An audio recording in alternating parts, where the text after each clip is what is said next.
They could not strangle him, entangle him at the soul-thudding sound of every flesh whip. Nature lost its grip, earth shook, sky split. Barely breathing, buckling knees, nailed to a cross between two thieves, his arms wide as the sea. Do you believe? Fading slowly, eyes swollen and weak, peering through, but those eyes, they know me as sweat and blood collide, spilling out his side, breathed last breath. It is finished.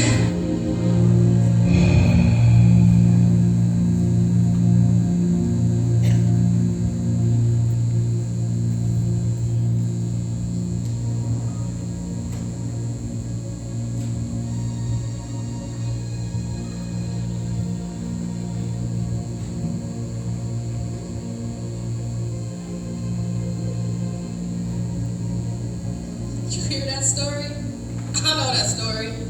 You probably wonder, how do I know that story? Because I got a story too. My story started being young, raised in church, going to Sunday school, singing in the children's choir, going to vacation Bible school, doing everything you're supposed to do when you're a kid. But something got twisted along the way.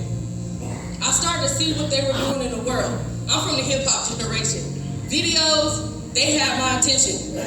They wasn't on videos in church. They wasn't in skirts. They was living the life.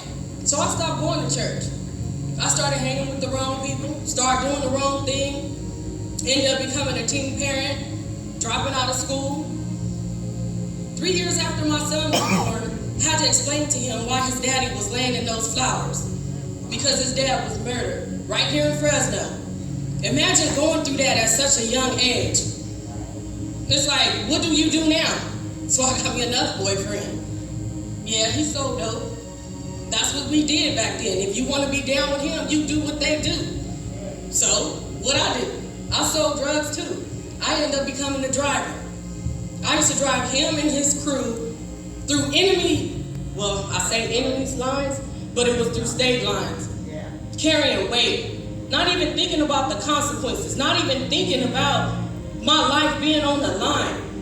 I was even bold enough to drive dope by myself, being pregnant with that child right there sitting on the second row, and my son sitting on the side, going to Reno, taking drugs. There wasn't no GPS, there wasn't no cell phones back then, just in the car, fearless. On my way to jail or hell, taking my kids with me, just foolish, living the life. Then somebody invited me to church. I was like, church, yeah, right, I know about that. What I'm gonna go to church for? What they gonna teach me? What they gonna tell me? I go make a trip, 10 days, come back with $20,000. I'm living the life, young, fast, money, houses, cars. What they gonna teach me in church? I'm living better than the people in church. I was like, what them people gonna teach me? But I went. I was hesitant, but I showed up out of respect on Mother's Day. Imagine that. Me, a mother, going on Mother's Day, knowing I done took my kids everywhere else, but I went. The pastor was teaching. He made a statement. He said, if how you're living your life, you don't want your daughter to grow up to be like, and if the man you're with, you don't want her to bring him home, or you don't want your son to be like that, you need to make some changes. I act like that word didn't hit me, but that word slapped me straight in my face. It made me to put some stuff in perspective. Like, man, I don't even have no regard for myself, let alone my kids. But then I started going back to church. I started getting back in my word. I started going back to Sunday school. I started going back to Bible study. I got baptized again, filled with this Holy Ghost again. My mind changed. My perspective on life changed. I was like, I don't have to live like that no more. While I was in church, I went back to school. I got that degree. I came off of welfare. Now I work at welfare. It's only because of what he did that I was able to change. I'm not that woman no more. I didn't have to live that life no more. Because he died, I didn't have to die and go to hell. I'm a new creature. I'm a new creation. I am resurrected. I'm a new woman now.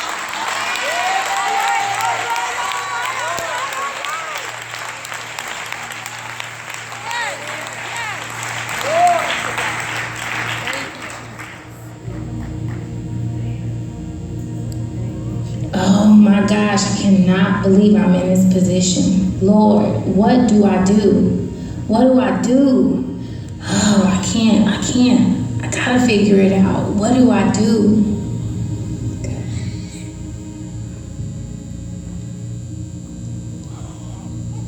Journal entry number 23. I've been keeping this secret. There's this man that nobody knows about except for my girl. I've been crushing on him forever, and he finally talked to me. We've been talking on the low for a while now, going to the movies, in the mall. He even brings me lunch. He is everything a girl could dream of. He works, he got a car, he buys me whatever I want, and he even tells me I'm beautiful. He's the perfect man for me.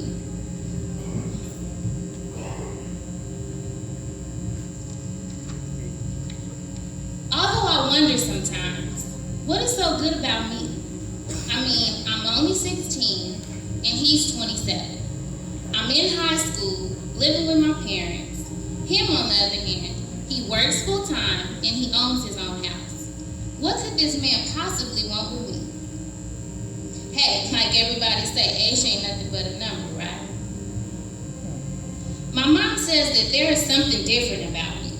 She keeps asking, is it a boy? Of course I tell her no. She seems to believe me, and I could never imagine telling her or my dad about him. But I know keeping this secret just ain't right. So I find myself lying to my parents about where I'm going, who I'm going with. All kind of crazy stuff. Like last night, I told my parents I was staying the night at my friend's house, but instead, me and him were out all night long. Before he dropped me off, he asked me, "Are you ready?" So in my mind, I'm like, ready for what? I told him I would think about it. So of course, I tell my girl, he just asked me, am I ready? And you know what she gonna tell me? She gonna say, just do it and ask God to forgive me later. Wow. Forgive me later? I ain't even gonna lie, I thought about it long and hard. But I don't know about all this being ready stuff. I mean, I'm only 16. But I love him, and I don't want to lose him. My father always told me that my body is the temple. And if you violate your temple, you will no longer be the queen that God has called you to be. My father also made an point to call me his little queen every day as a reminder.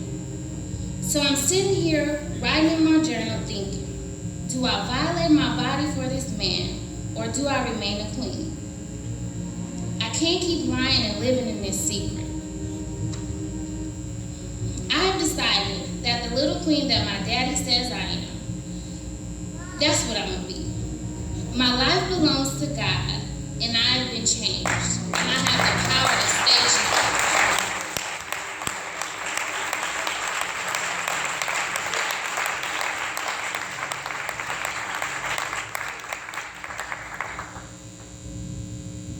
Excuse me, how you doing, sir? Staring under the change, I'm kind of hungry, falling on a hard time, trying to get a hamburger or something. How about you got $50, 50 cents, anything? Hey, God bless you, my brother. Good. God bless you. Thank you. Excuse me, how you doing, brother? All right, man. I'm just trying to get $1, for a hamburger or something, McDonald's, something. A Happy Meal or something. Can you look out for me? You don't got it? Oh, forget you there, old broke self. That's my boy right there. Hey, what's up? How you doing, man? Long time no see, man. Man, I know I can be honest with you, man. I'm just trying to get $1 so I can give me a cold, man. No? Oh, man, all them drugs you slinging in the hood. 50 cent? Used to be my homie, now you act like you don't know me.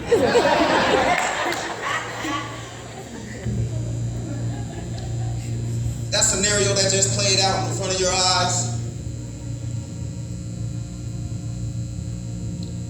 that was not a skit. That person that you saw walking around begging for change so I can buy food or even beer, that was not a character. That was actually me 25 years ago. Homeless, sleeping in abandoned cars, in apartment complex laundry rooms, struggling to help raise my first son, without a blueprint because my father failed to raise me. So eventually,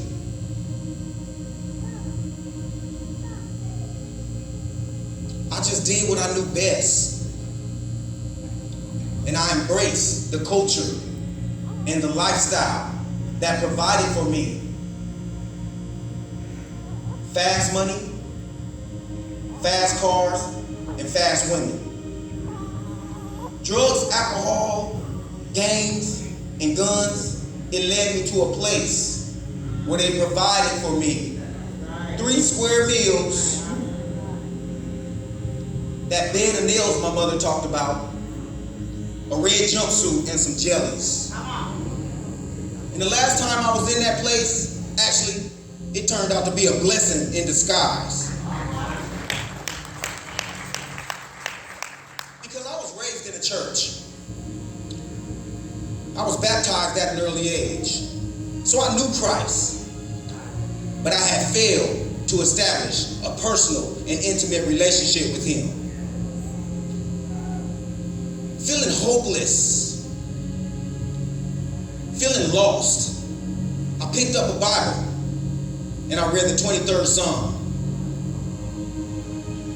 And God found me right there in my jail cell at P.O. Box 872, Fresno, California, 93712, North Jail, 7th floor, High E, bunk number 11.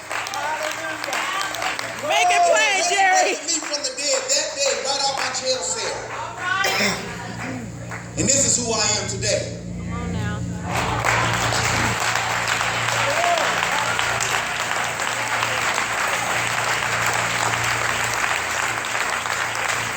So on this Resurrection Sunday, I'm here to tell you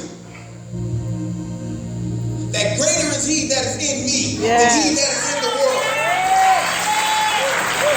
And by His blood-stained stripes, I am a new creature in Christ, and all things have become new. I was buried with Christ through baptism into His death, and I was raised from the dead by the glory of the Father. And I am now walking in the newness of life. All trials and tribulations, Glory to God. they have an expiration date. Oh, yeah. Don't look at the tribulation. Look at the cross. Yeah. All situations and circumstances, they have expiration dates. I urge you not to look at the circumstance, look at the blood.